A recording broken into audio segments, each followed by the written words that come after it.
Stefan Mortensen is an elderly judge accustomed to the authority that comes with his robe and social standing.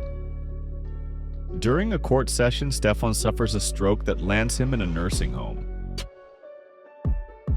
Confident he'll recover quickly and leave, Mortensen clashes with another resident, the eccentric Dave Creeley, who knows the facility inside out and keeps the other seniors in a state of fear.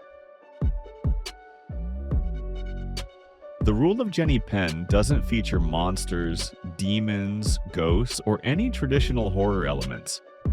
Instead, the filmmakers tap into something far more relatable: the terror of aging and the helplessness that comes with it.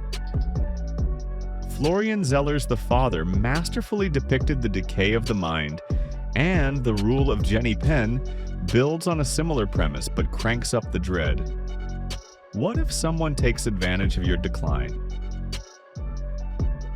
The result is a drama about old age infused with the rebellious spirit of One Flew Over the Cuckoo's Nest and the suffocating suspense of misery. No wonder Stephen King called The Rule of Jenny Penn one of the best horror films of 2024.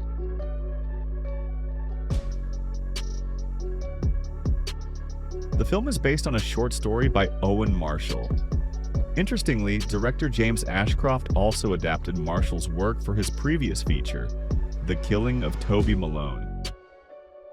Geoffrey Rush delivers a brilliant performance as Mortensen, a once powerful man who struggles to accept that his world has changed.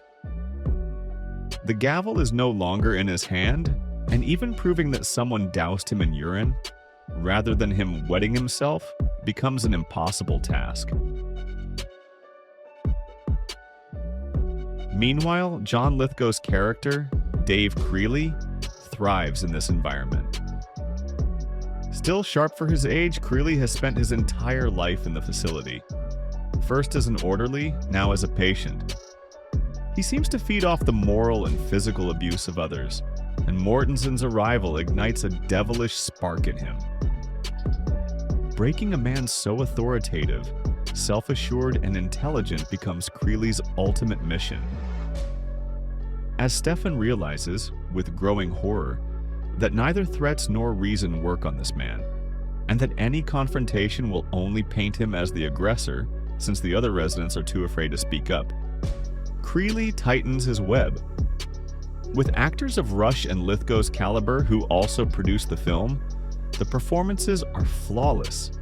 However, the script and storytelling raise a few questions. First, the premise strains believability.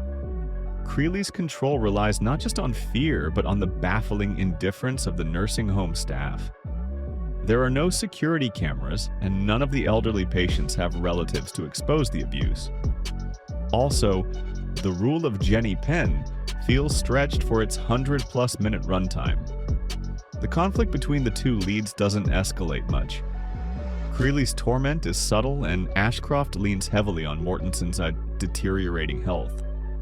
The looming threat of him becoming completely helpless and at Creeley's mercy.